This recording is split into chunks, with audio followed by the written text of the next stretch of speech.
స్వామి వివేకానంద మీకు కొన్ని మాటలు చెప్పాడు. సో మీరు చూడండి, ఈ గత 600-700 సంవత్సరాలలో ఈ పతనము ఆరంభమైనది. మీరు వివేకానంద సాహిత్యాన్ని చూస్తే తెలుస్తుంది. నేను ఎక్కడో చూసి ప్రింట్ చేశాను. నా ప్రింటు నా కాగితం చాలా చాలా పెద్ద శోభగా ఏమీ ఉండవు, కానీ నాకు పని ఇస్తూ ఉంటాయి. కాబట్టి 600-700 సంవత్సరాలలో వచ్చింది పతనము అంటాడు ఆయన. నేను గత శతాబ్దం అని అన్నాను, ఆయన 600-700 ఏళ్లలో వచ్చిందన్నాడు. అంటే అంటే వాళ్ళు ఏమిటి పతనం అంటే, సో వీళ్ళు పెద్దవాళ్ళు, గ్రోనప్ మెన్, పెద్దవాళ్ళు, వయసు వచ్చిన వాళ్ళు, అంటే 50 ఏళ్ళు 60 ఏళ్ళు 70 ఏళ్ళు వయసు వచ్చిన వాళ్ళు. తర్వాత వాళ్ళు ఈ మతాన్నంతని కూడా కిచెన్ రిలిజియన్గా మార్చి పారేశారు. ఆయన పెట్టిన పేరే అది, కిచెన్ రిలిజియన్. వీళ్ళు పాటించే మతము, వీళ్ళ దేవుడు ఎంతసేపు వంట ఇంటి చుట్టూ తిరుగుతూ ఉంటాడు. వాళ్ళు నియమాలు రాసి పెట్టుకున్నారు, అలా రాసేసుకున్నారు. దీని మీద ఒకళ్ళ మీద ఒకళ్ళు దుమ్ము చల్లుకుంటూ ఉంటారు కూడా, ఒకళ్ళ మీద ఒకళ్ళు. ఇప్పుడు నార్త్ ఇండియాలో పెద్ద గోల ఒకటి చెలరేగుతోంది. దాంట్లో ఒక శంకరాచార్య అంటాడు, అంగవికలులకు సన్యాసాధికారం లేదు అంటున్నాడు. శాస్త్రంలో చెప్పింది అంగవికలులకు సన్యాసాధికారము లేదు అని ఆయన టీవీలో చెప్తున్నాడు. ఆయన అది శాస్త్రం అంటాడు. తప్పు. ఎందుకంటే అంగవైకల్యము లేకుండా అన్ని అవయవములు బలంగా ఉన్నవాళ్ళు కర్మల్ని చేయాలి, అంగవైకల్యము గల వారికి సన్యాసము ఇవ్వండి అని జైమిని మహర్షి యొక్క సూత్రము గలదు. ఐతిరేయోపనిషత్ భాష్యంలో ఫుట్ నోట్లో, ఆ భాష్యంలో శంకర్లు ఉటంకించిన దానికి ఓ నెంబర్ వేసి కింద ఫుట్ నోట్లో నేను ఆ సూత్రాన్ని వ్రాసి దాని వివరం కూడా ఇచ్చిన. చేత సన్యాసాధికారము ఎవరికంటే కుంటివాళ్ళు, గుడ్డివాళ్ళు, వాళ్ళకి సన్యాసాధికారము అని జైమిని మహర్షి, అతి ప్రాచీనమైన సిద్ధాంతం అది, పూర్వమీమాంసకుల యొక్క సిద్ధాంతం. ఈయన ఒక ఆయన అంగవైకల్యం వాళ్ళకి సన్యాసాధికారం లేదని ఆయన అంటున్నాడు. ఆయన శాస్త్రం చెప్తున్నాను నేను అంటున్నాడు. పైగా ఏమిటి అక్కడి నుంచి పట్టుకొచ్చారు ఈ శాస్త్రం? ఇలా తయారయ్యారు ఏమిటి వీళ్ళు?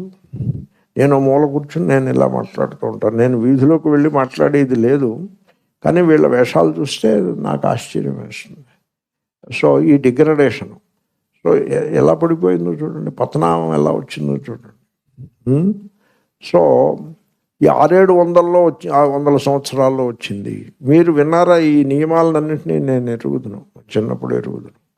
మంచినీళ్ళు కుడి చేతితో తాగాల, ఎడం చేతితో తాగాల? ఏది నియమము? అది మతం. దాని మీద చర్చలు, డిస్కసింగ్ ఫర్ ఇయర్స్. ఆయన అంటాడు, whether we should drink a glass of water with the right hand or the left. దీని మీద శాస్త్రాలు చాలా ఉన్నాయి. సో ఇప్పుడు భోజనం దగ్గర మనం ఇది లెఫ్ట్ హ్యాండ్కి పెట్టుకుంటారు, కానీ శిష్టులు అలా పెట్టరు, రైట్ హ్యాండ్ పెడతారు. రైట్ హ్యాండ్తో భోజనం చేస్తూ గ్లాస్ అక్కడ పెడితే తాగేప్పుడు మళ్ళీ ఇలా తాగాలి కదండి, రైట్ హ్యాండ్. కాబట్టి గ్లాస్ ఇక్కడ పెట్టాలి, కానీ ఇక్కడ పెట్టకూడదు, ఇటే పెట్టాలి.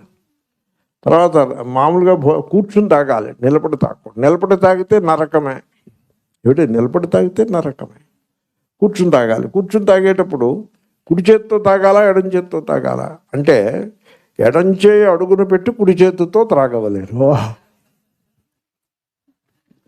అలాగే ఎత్తిపోసుకోవాలి, అలా పెదవులకు తగిలించి ఎత్తిపోసుకోవాలి. మరి కాఫీ తాగేప్పుడు ఏం చేస్తారు? ఎత్తి పోసుకుంటే వేడిగా ఉంటుంది, కాఫీ వేడిగా తాగాలి, ఛాయ్ కాదు. అప్పుడేం చేయాలి అంటే దాన్ని కొంత చల్లబరిచి కొంతవరకు అలా నోట్లో కొద్దిగా ఎత్తి పోసుకుని మళ్ళీ కింద పెట్టి అది తాగి అలా చేయాలి. ఏమిటిది? ఇదే మతం అంటే? ఇదండి. Whether the hand should be washed 3 times or 4 times. Vivekananda అంటాడు ఈ మాటలు. ఇవన్నీ నేను చూశాను, ఒకంత పాటించినాను కూడా. when I am 10-11 years old. భోజనం అయిన తర్వాత మాకు కౌంట్ ఉండేది. మంచినీళ్ళు అంటే వీధిలోకి వెళ్ళొచ్చినప్పుడు ఎన్నిసార్లు పుక్కిలించి ఉమ్మివేయవలెను, మంచినీళ్లు త్రాగిన తర్వాత ఎన్నిసార్లు, భోజనం అయిన తర్వాత ఎన్నిసార్లు పుక్కిలించి ఉమ్మేయటం. 3 సార్లు, 7 సార్లు, 12 సార్లు ఈ కౌంట్ ఉండేది. దీనికి 7 సార్లు, దానికి 3 సార్లు, దీనికి 12 సార్లు, బాత్రూమ్కి వెళ్తే 4 సార్లు అని కౌంట్, దిక్కుమాలని కౌంట్. ఇది కౌంట్. ఆయన అంటాడు, whether we should gargle 5 or 6 times. ఇలాగ జీవితాలని ఇటువంటి విషయాలను చర్చిస్తూ గడిపి వాళ్ళ నుండి వీళ్ళు వేదాంతంలో గంభీరమైన విషయాలను గురించి ఆలోచించే అర్హత వీళ్ళకు ఉంటుందా? ఇటువంటి విషయాలను చర్చిస్తూ జీవితాలను గడిపిన వాళ్ళు వాళ్ళు ఉన్నతమైన విషయాలను వాళ్ళు చర్చించలేరు.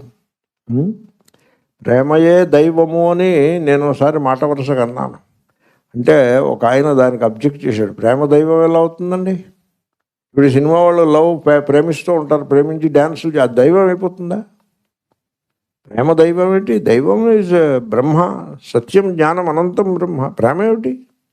ఈ ప్రేమ కథ పక్కన పెట్టు అని ఆయన అబ్జెక్ట్ చేశాడు. చాలా ఇంటలెక్చువలైజ్ అయిపోయి, అంటే బుర్ర నిండా ఈ స్క్రిప్చర్స్ అన్నీ కంఠస్థం పెట్టేసి అసలు ప్రేమ ఉండకూడదు, కోపంగా ఉండాలి, ప్రేమగా ఉండకూడదు, నవ్వకూడదు, అలా బిగుసుకుపోయి ఉండాలి. అలా ఉంటారు కూడా, అలా వస్తూ ప్రేమగా అయ్యో నవ్వుతో మనవాడు ఆత్మీయుడు, మనవాడే ఎవడూ లేడు అసలు. అందరూ అయోగ్యులు, అస్పృశ్యులు, చాలా ఘోరంగా ఉంటారు. ఆయన అంటాడు, there is a danger of our religion getting in to the kitchen. మన మతము వంట ఇంటిలోకి వెళ్ళిపోయే ప్రమాదం ఉన్నది. వీఆర్ నైదర్ వేదాంతిస్ట్స్, మనకు వేదాంతం తెలియదు, నార్ పురాణిక్స్, మనకి పురాణం కూడా సరిగ్గా తెలియదు. విష్ణు పురాణము మొదలైన స్టాండర్డ్ పురాణాలు అవి కూడా తెలియదు. We are just don't touchists. ఆయన పేరు పెట్టాడు, డోంట్ టచిస్ట్స్, ముట్టుకోవద్దు. స్వామీజీ వస్తున్నారు, ముందు రాక్ స్టార్ వస్తే చుట్టూ బౌన్సర్స్ని పెట్టుకుని వచ్చినట్టుగా వీళ్ళు బౌన్సర్స్. ఇటు వచ్చి ఈ బౌన్సర్స్ బాగా నామాలు ఇవి పెట్టుంటారు, సిల్క్ బట్టలు అవి కట్టుకుని ఉంటారు. ఈ బౌన్సర్స్ బాగా దిట్టంగానే ఉంటారు, దాంట్లో లోటే లేదు. బౌన్సర్ల నామానికి తగ్గట్టుగానే ఉంటారు. వాళ్ళు వచ్చి తప్పుకోండి, స్వామీజీని ముట్టుకోకండి. ఏమిటి స్వామీజీని ముట్టుకోకండి? ఎవడు ముట్టుకుంటాడు స్వామీజీని? What is this nonsense? వీళ్ళు don't touch it. Our religion is in the kitchen, our god is the cooking pot. అన్నం ఉండి గిన్నె ఉంది చూసారు, అదే దేవుడు. దానికి బొట్లు, అన్నం ఉడికిన తర్వాత దింపిన తర్వాత దాని మీద మూత పెట్టి బొట్లు పెట్టి దానికేమో గాయత్రి మంత్రంతో నీళ్లు చల్లి మరొకటి చల్లి దానికి అలంకారాలు చేసి అక్షతలు వేసి పువ్వులు పెట్టి, ఏమిటిది? అండ్ అవర్ రిలిజియన్ ఈజ్, మన మతం ఏమిటంటే don't touch me, I'm holy, నేను పవిత్రుడను, నన్ను ముట్టుకోవద్దు అని ఆయన అంటాడు. If this goes on for another century, every one of us will be in the lunatic asylum. ఇలాగే ఉన్నట్లయితే వీళ్ళందరినీ ఆ ఎర్రగడ్డ హాస్పిటల్లో పడేయాలి తప్ప ఇంకా అంతకంటే ఉపాయం ఏమీ లేదు అని అంటాడు.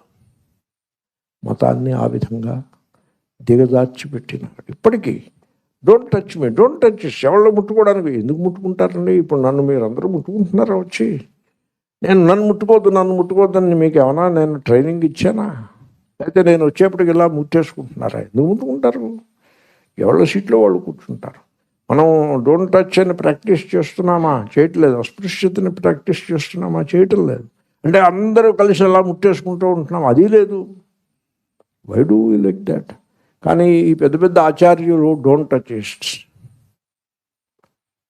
అక్కడ నార్త్ ఇండియాలో పెద్ద గోల అవుతోంది. ఎందుకంటే గంగా నదిలో మౌని అమావాస్య స్నానానికి పల్లకీలో వెళ్ళాడు ఒక ఆయన, పెద్ద ఆచార్యుడు. దాని మీద గొడవ అవుతోంది. పల్లకీలో స్నానానికి వెళ్ళడం కరెక్టా కాదా అన్నది మరి మీరు పెద్దలు ఆలోచించండి.